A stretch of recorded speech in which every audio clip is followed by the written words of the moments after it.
আজকে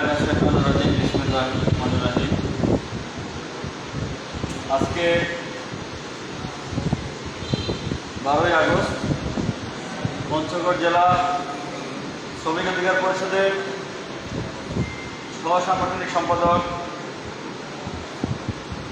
জনাব সাজু মিয়ার প্রথম শাহাদাত বার্ষিকী উপলক্ষে এখানে যারা উপস্থিত হয়েছেন, বিশেষ করে আজকের এই স্মরণ সভা এবং দোয়া মাহফিলে উপস্থিত আছেন বাংলাদেশ শ্রমিক অধিকার পরিষদের সংগ্রামী সভাপতি জনাব মোহাম্মদ আব্দুর রহমান ভাই, উপস্থিত আছেন সিনিয়র সহসভাপতি আরিফুল ইসলাম ভাই, আর উপস্থিত আছেন বাসন থানা গণ অধিকার পরিষদের সংগ্রামী সভাপতি জনাব শামীম মোল্লা ভাই, আরও উপস্থিত আছেন গাজীপুর জেলা গণ অধিকার পরিষদের সাবেক আহ্বায়ক জনাব মোহাম্মদ পাঠান আজার ভাই, আরও উপস্থিত আছেন আমাদের গাজীপুর মহানগর গণ অধিকার পরিষদের সিনিয়র সহসভাপতি জনাব শিপন হাওলাদার সহ উপস্থিত সবাইকে আমার সালাম, আসসালামু আলাইকুম।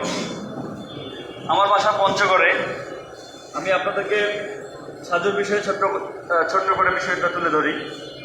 শহীদ সাজু, আমরা এই গণ অধিকার পরিষদ রাজনীতি প্রতিষ্ঠাকালীন সময় থেকে শুরু করে বিভিন্ন সময় পঞ্চগড়ে বিভিন্ন প্রোগ্রাম করতাম। এই 2021 সালেও আমি কারাগার থেকে বের হওয়ার পর যখন 16ই ডিসেম্বরের প্রোগ্রাম করতে যাই, সেই প্রোগ্রামেও শহীদ সাজু আমাদের পঞ্চগড়ে এসেছিল, আমাদের সাথে প্রোগ্রামে অ্যাটেন্ড করেছিল। প্রোগ্রাম শেষে সবার সাথে কুশল বিনিময় করেছিল, ছবি তুলেছিল, সেগুলো এখনও আমার কাছে আসে। আমাদের গাজীপুর এবং ঢাকা বিভিন্ন প্রোগ্রাম যখন ছিল, প্রোগ্রাম হয়তো তখনও শহীদ সাজু আমাদের সেই প্রোগ্রামগুলোতে অংশগ্রহণ করত। এবং আমাদের গণ অধিকার পরিষদের যেদিন আত্মপ্রকাশ অনুষ্ঠান হয়, সেখানেও সে এসেছিল, আমাদের ম্যাক্সিমাম প্রোগ্রামগুলোতে সে এসেছিল। কিন্তু 5ই আগস্ট আমাদের যে আন্দোলন ছিল, যে আন্দোলনটা হঠাৎ করেই লং মার্চ টু গণভবন কর্মসূচি দেওয়া হয়েছিল, সেই কর্মসূচিতে শহীদ সাজুরা সেই গাজীপুরের শ্রীপুরের মাওনায় চৌরাস্তায় তারা আন্দোলন সংগ্রাম করে সেখান থেকে আমাদের গাজীপুর হয়ে গণভবনমুখী যে প্ল্যান ছিল, সেই প্ল্যানের লক্ষ্যে তারা সেখানে আন্দোলন সংগ্রাম করে গড়ে তুলেছিল। কিন্তু পাকিস্তানি বর্বর বাহিনীর ন্যায় সাবেক ফ্যাসিস্ট স্বৈরাচার শেখ হাসিনার পুলিশ প্রশাসন তার বুকে গুলি দিয়ে ঝাঁঝরা করে দেয়। ঠিক তখনই সে মাটিতে লুটিয়ে পড়লে তার নিথর দেহটা ময়মনসিংহ মেডিকেল কলেজ হাসপাতালে নিয়ে যাওয়া হয়। সেখানে বেশ কয়েকদিন আইসিইউতে থেকে তার অপারেশন করানো হয় এবং সর্বশেষ 12ই আগস্ট দিবাগত ভোররাতে সে মৃত্যুবরণ করে।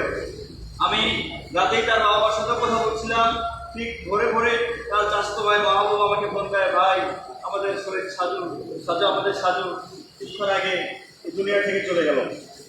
শুনে মানে শরীরের প্রত্যেকটা লোক শিহরণ দিয়ে উঠছিল। হ্যাঁ, তো আজকেই তার প্রথম শাহাদাত বার্ষিকী। আমরা শহীদ সাজুর জন্য প্রত্যেকেই দোয়া করব, আল্লাহ যেন তাকে জান্নাত নসিব করে। এবং সেই সাথে এই জুলাই অভ্যুত্থানে সকল ছাত্র শ্রমিক জনতা যারা জীবন বিলিয়ে দিয়েছে, জীবনকে উৎসর্গ করে নতুনভাবে বাংলাদেশকে উপহার দিয়েছে, প্রত্যেকের আত্মার মাগফিরাত কামনা করছি। আমি এতটুকুই বলবো যে আজকে এই যে শহীদ সাজু পঞ্চগড় জেলার দেবীগঞ্জ উপজেলার 1 নং চিলহাটি ইউনিয়নের অজপাড়া গা থেকে উঠে আসা একটা ছেলে, সে গাজীপুরে চাকরি করত, বিভিন্ন আন্দোলন সংগ্রামে সে সক্রিয় ছিল, সে জীবন দিয়েছে। এই বাংলাদেশে যারা এই জুলাই আগস্টে জীবন দিয়েছে, খোঁজ দিয়ে দেখবেন সবাই সেই অজপাড়া গায়ে খেটে খাওয়া শ্রমিক, দিনমজুর, যারা ঢাকায় চাকরি বাকরি করে বিভিন্নভাবে জীবিকা নির্বাহ করে, ঠিক তারাই এই আন্দোলন সংগ্রামগুলোতে সামনে সারিতে ছিল।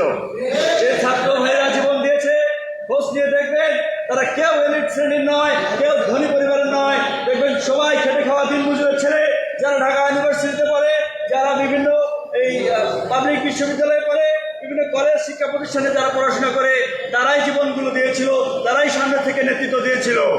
কিন্তু আজকের এই যে বিপ্লব, এই বিপ্লবকে ধূলিসাৎ করে দিয়েছে যারা এই ধনী কিংবা এলিট শ্রেণীর লোক, যারা এই বাংলাদেশকে আমরা যারা বুকের তাজা রক্ত দিয়ে এই বাংলাদেশকে নতুন করে বিনির্মাণ করার জন্য যারা জীবন দিয়েছে, যারা আহত হয়েছে, তারা যে একটা নতুন বাংলাদেশের চিন্তা ভাবনা করেছিল বা লক্ষ্য উদ্দেশ্য নিয়ে আন্দোলন সংগ্রাম করেছিল, সেই বাংলাদেশকে যারা এই যে দুলিশ্বাস করে দিয়েছে।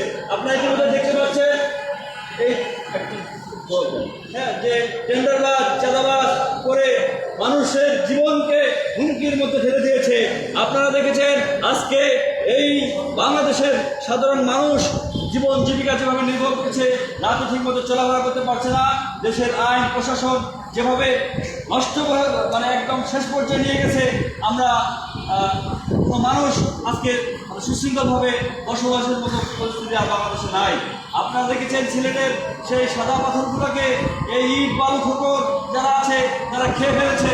তারা শুধু ইট পাথর না, বাংলাদেশটাকে খাওয়ার পরিকল্পনা করেছে। আমি বলতে চাই আমরা গণ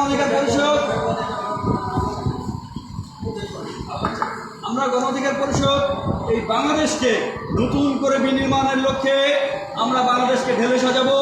আপনারা দেখেছেন 300 আসনে আমাদের প্রার্থী ঘোষণা হওয়ার কথা। প্রাথমিক অবস্থায় 36টা আসনে গণ অধিকার পরিষদের প্রার্থী ঘোষণা করা হয়েছে।